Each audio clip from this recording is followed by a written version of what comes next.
Hello everyone, आज मैं आप लोगों को बताऊंगा कि स्टडी वीजा जो है वो कनाडा का कैसे लिया जाता है, एक नॉर्मल या वीक प्रोफाइल के साथ भी। मेरे साथ रिजवान बैठे हुए हैं और इनका अभी रिसेंटली वीजा है। अस्सलाम वालेकुम रिजवान, कैसे हैं आप? ठीक है, वालेकुम सलाम। कॉन्ग्रेचुलेशन, बहुत बहुत मुबारक और थैंक यू इस मिठाई का, ये बहुत मशहूर मिठाई है वो लेके आए हैं। तो आज हम आपको पूरा प्रोसेस बताएंगे, कितनी फीस लगती है, कब पैसे देने होते हैं, यूनिवर्सिटी की फीस कितनी होती है, जीआईसी को क्या कहते हैं, ब्लॉक अकाउंट क्या होता है, ये सारे क्वेश्चंस। मतलब ये वीडियो आप अगर देख ले एंड तक तो आपको सब कुछ स्टडी वीजा कनाडा के बारे में पूरा प्रोसेस पता चल जाएगा। तो रिजवान, अगेन बहुत मुबारक हो आपको। थोड़ा सा बताएं कि आपका प्रोसेस जब स्टार्ट हुआ तो क्या हुआ, एवरीथिंग फ्रॉम स्टार्ट, आप कब आए और क्या हिसाब किताब हुआ?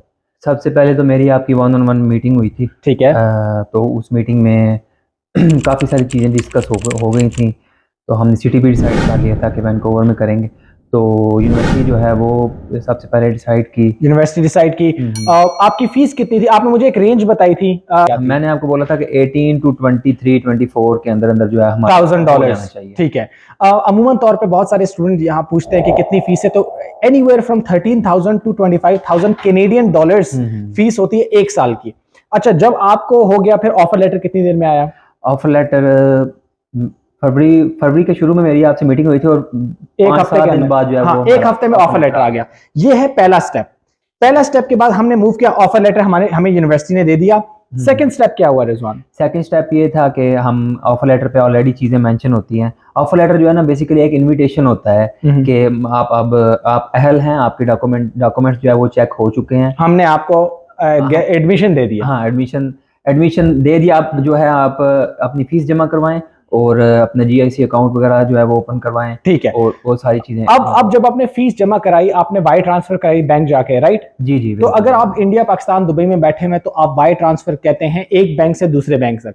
इनके ऑफर लेटर में लिखा हुआ था, और हमेशा यूजली और यूनिवर्सिटी के ऑफर लेटर में लिखा होता है कि इतनी फीस है और ये हमारा बैंक अकाउंट है, फॉर एग्जाम्पल स्टैंडर्ड चार्टर्ड है, जो भी है, इसमें फीस जमा कराएं।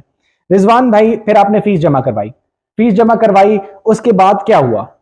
फीस जमा करवाने के बाद हम वेट करते हैं फिर कुछ दिन, क्योंकि वो एक प्रोसेस होता है। पाकिस्तानी बैंक भी जो है वो तकरीबन एक हफ्ता ले लेते हैं। पाकिस्तानी हो, इंडियन हो, दुबई का हो, कोई भी बैंक जो है वो टाइम लगता है। हाँ, आपको एक हफ्ते के अंदर आपका फिर क्या आया एक था? हफ्ते के अंदर अंदर जो है मेरी जो मतलब वायर ट्रांसफर जो है वो यहाँ से कनाडा जो है वो पहुंच गया था, मतलब। और उसके बाद मुझे 7 से 8 दिन बाद आगे जो है फर्दर एलओए आया था। एलओए जो है ना वो आया था, और मुझे रिसीट भी आई थी कि आपके 23। अब एलओए क्या होता है? कनाडा में वीजा आप ऑफर लेटर पे अप्लाई नहीं कर सकते, आप एलओए पे करते हैं। एलओए में आपका लिखा होता है कि रिजवान है, इनका नाम है, सारी चीजें, इतनी फीस इन्होंने पहले साल की है, इतनी इन्होंने जमा करवा दी है, और वगैरह वगैरह, एवरी प्रोग्राम डिटेल्स। तो जब एलओए किया, फिर आपने जीआईसी, वो नेक्स्ट स्टेप था। स्टेप नंबर 3, पहले है ऑफर लेटर, दूसरे में आपने फीस जमा करवाई, एलओए मिल गया।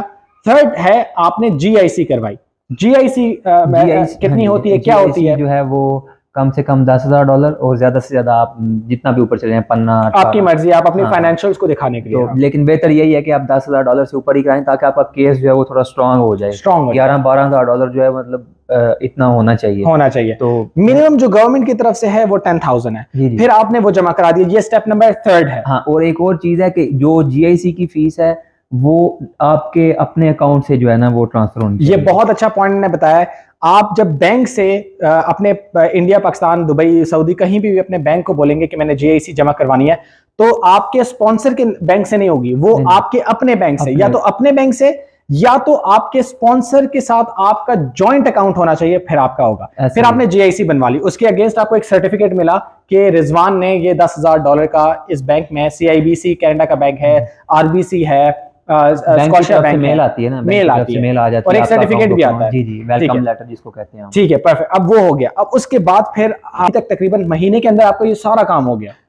महीने से कम ही लगा, महीने से भी कम लग गया था। ठीक है, फिर क्या हुआ था? फिर आपको किसने हेल्प की थी? आगे क्या हुआ था? अब हमारा फर्दर प्रोसेस था वीज़ा अप्लाई करने का, मेडिकल का, बायोमेट्रिक्स का, ये सारी चीज़ें।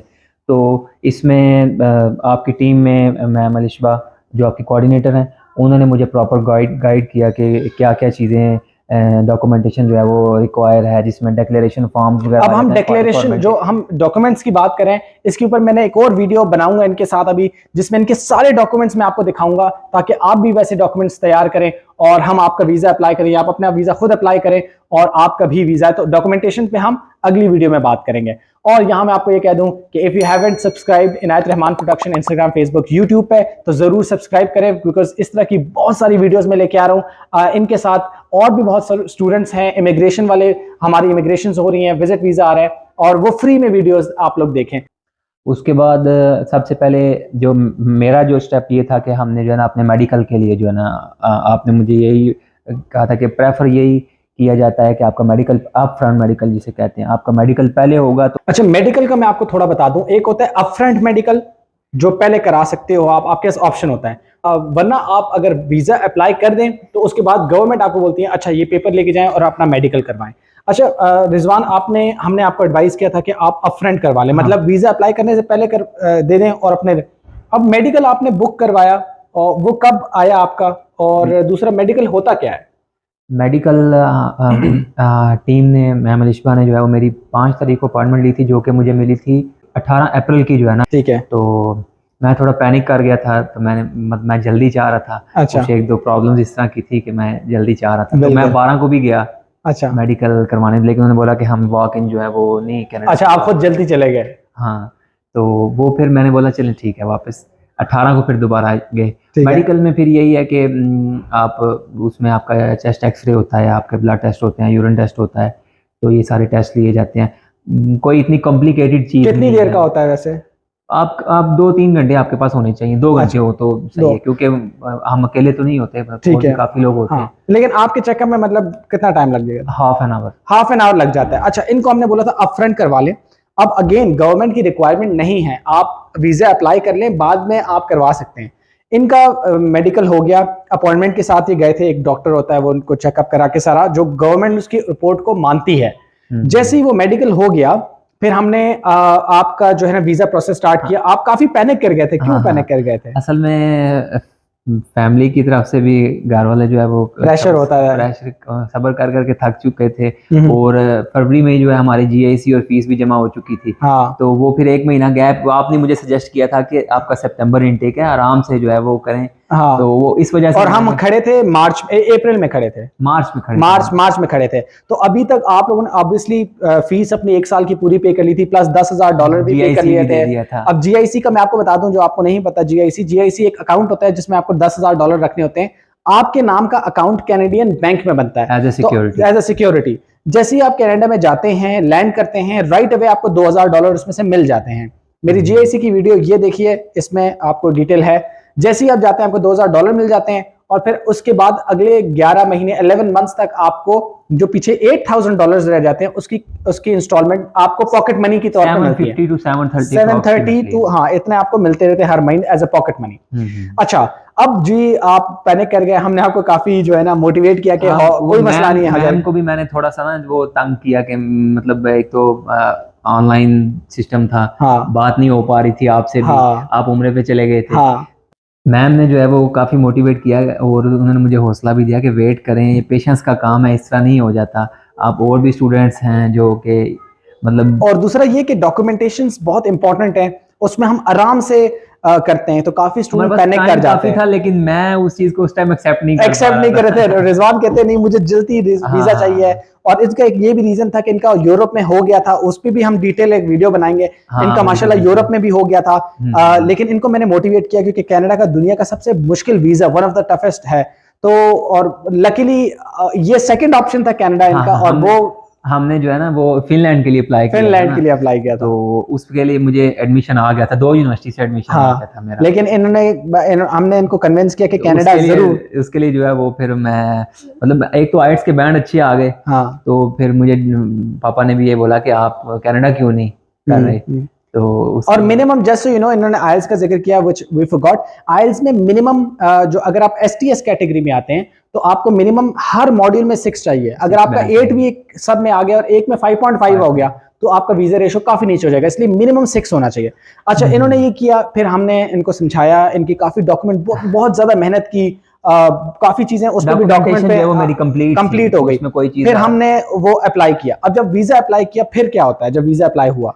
18 को मेडिकल हो गया हमारा ठीक है। और 18 को ही जो है वो वीजा राइट अवे उसी दिन हमने इनको तसल्ली दी थी, हमने वीजा अप्लाई कर 12 को दिया। मेरी आपसे बात हुई थी तो हाँ। आपने बोला था कि आप परेशान ना हो, हाँ। मेडिकल दें उसी दिन 18 को या 19 को वीजा अप्लाई कर हाँ। देंगे। तो वो 19 को वीजा अप्लाई हो गया, कंफर्मेशन सबमिशन आ गई मुझे, उसका लॉगिन भी मैम ने शेयर कर दिया था ठीक मेरे है। साथ। टीम फिर बायोमेट्रिक कब हुई? बायोमेट्रिक हमने बीच में ईद की छुट्टियां आ गई थी 3, ठीक है। तो 22 को बायोमेट्रिक का लेटर आ गया था, लेकिन हमारी जो अपॉइंटमेंट थी वो 2 मई की बुक हुई थी। ठीक है, मतलब इनका प्रोसेस आप देखें तो 2 से 2.5 महीने के अंदर सारा कुछ हो गया था। ऐसा ही है। इनका बायोमेट्रिक आई, बायोमेट्रिक पे ये होता है सेम जब मेडिकल की तरह अपॉइंटमेंट हमने इनके लिए बुक की, अपॉइंटमेंट जैसी बुक की ये गए, इन्होंने बायोमेट्रिक अपना फिंगरप्रिंट सारे जमा कराए, आए। तो आपका वीजा फिर कितने टाइम में आया, कितने दिनों में आया? आई वुड से वीजा जो है वो मेरा 16 दिन में आया मेरे ख्याल में। नहीं वो दरमियान में स्ट्राइक आ गई थी ना। हाँ बिल्कुल, बीच में दरमियान में स्ट्राइक हाँ। कैनेडियन हिस्ट्री की सबसे बड़ी स्ट्राइक आ गई थी और ये बहुत ज्यादा परेशान हो गए थे, इनको हाँ। मैंने बताया। तो टेक्निकली अगर उसको हम देखें तो आपका वाकई कुछ दिनों में ही आया, अगर स्ट्राइक को हटाएं, हाँ क्योंकि स्ट्राइक में तो काम ही नहीं हो रहा था। 19 को स्ट्राइक हुई थी और 19 को ही आपने अप्लाई किया। 19 को हमने अप्लाई कर दिया, स्ट्राइक खत्म हुई मेरे ख्याल में 29 या 30 या इस तरह फर्स्ट को। और आपका वीजा कब आया था? वीजा मेरा 18 मई में। 18 को। 18 दिन में इनका वीजा आ गया था। अगर आप देखें तो बिजनेस डेज ये बनते हैं शायद 12 दिन में इनका वीजा आ गया था। तो I am very happy. Rizwan आप कहाँ से हैं? मैं गुजरात से, लाला मूसा से। गुजरात से हैं। तो रिजवान इसमें क्या एडवाइस देना चाहेंगे स्टूडेंट्स को जो बहुत परेशान है अपने करियर को लेके या इस प्रोसेस को लेके? अभी आपको सब कुछ पता चल गया कि कनाडा कैसे आना होता है, तो अब क्या एडवाइस होगी? सबसे पहली एडवाइस जो मैं दूंगा वो है पेशेंस। ठीक है, लेकिन उस टाइम जो स्टूडेंट होते हैं, जो टाइम मेरे पे गुजरा है या बाकियों पे गुजरा, बंदे सब्र नहीं कर पाते, पैनिक करते हैं, जिसकी वजह से टीम को जो है ना वो गड़बड़ होती है काम करने में। अगर वो फिर मेरे इनडायरेक्टली जो है मुझे जो है इफेक्ट कर रही होती है। अगर आप टाइम नहीं देंगे टीम को काम करने का, बार बार वो करेंगे। लेकिन मैं आपकी टीम को दाद देता हूँ, जब भी मैंने मतलब इस तरह का कोई सिचुएशन बनी है तो स्पेशली मैम अलिशबा और मैम सिद्रा जो आपकी टीम से हैं, उन्होंने मुझे जो है ना बड़े पेशेंस से मेरी बात सुनी। और कहा कि आप कभी ऑफिस भी नहीं आए? ऑनलाइन नहीं, मैं ऑफिस एक दफ़ा भी विजिट नहीं किया। हमारी एक ही 1-on-1 आपसे मीटिंग हुई थी यहाँ इस्लामाबाद में। जी। तो उसके बाद आज मीटिंग है। तो ओवरऑल यही है कि सब्र से करें, अपनी डॉक्यूमेंटेशन कंप्लीट रखें। तो मैं बहुत परेशान था कि मतलब मैं फिनलैंड के लिए कर चुका हूँ, तो अब मैं कनाडा के लिए किस बंदे से रब्ता करूँ। लेकिन जब आपसे मेरी पहली फ़ोन पे बात ही हुई तो मुझे बड़ा जो है ना वो अच्छा लगा। तो मेरे दिल ने बोला कि आप जो है ना मतलब सूटेबल, ये सूटेबल बंदा है, इसकी हेल्प और जो है हेल्प होगी। और मुझे याद है हम मिले थे, बाहर मिले थे। हाँ, और फिर हमने इनका ग्रुप बनाया जिसमें कैनेडियन व्हाट्सएप टीम, दुबई की टीम, हमारी सारी दुबई से मैम सिद्रा हैं और पाकिस्तान से मैम अलिशबा जो है वो आपकी कोऑर्डिनेटर हैं और बाकी टीम के मेंबर्स हैं। हाँ, तो और कनाडा से फिर मैंने इनको जो है वो हेल्प किया था। तो अगेन आपका पासपोर्ट कितने? मैंने कहा पासपोर्ट भी दिखा दूं, आप खुद ही दिखा दे दूर से, क्योंकि पासपोर्ट करीब लेके आएंगे तो यूट्यूब जो है ना वो वायलेशन होती है उसमें। तो आपका वीजा जो है वो दिखा देते हैं अभी आपको रिजवान। ये वीजा है जी इनका। तो कॉन्ग्रेचुलेशंस वंस अगेन। और ये भी 12 दिन में कनाडा जा रहे हैं। तो ये सारी जो है ना ये आपकी मेहनत है और मेरे माँ बाप की दुआएं हैं, बेशक, और कुछ स्पेशल लोगों की भी दुआएं हैं। ऐसे ही है, बिल्कुल। नहीं, थैंक यू सो मच। आप भी कनाडा इस तरह जा सकते हैं। ये पूरा प्रोसेस है, जैसे रिजवान लाला मूसा से गुजरात से जा रहे हैं, इस तरह आप भी जा सकते हैं। और इन्होंने सोचा भी नहीं था, ये तो फिनलैंड जा रहे थे, इनको हमने पूछ के नहीं फिनलैंड कहाँ, कनाडा और कहाँ फिनलैंड। तो keep watching the videos, make sure आप इसको लाइक सब्सक्राइब और अपने दोस्तों के साथ शेयर करें, क्योंकि बहुत सारे लोग जो कनाडा जाना चाहते हैं, ये पूरी इन्फॉर्मेशन है। So thank you so much and have a good day.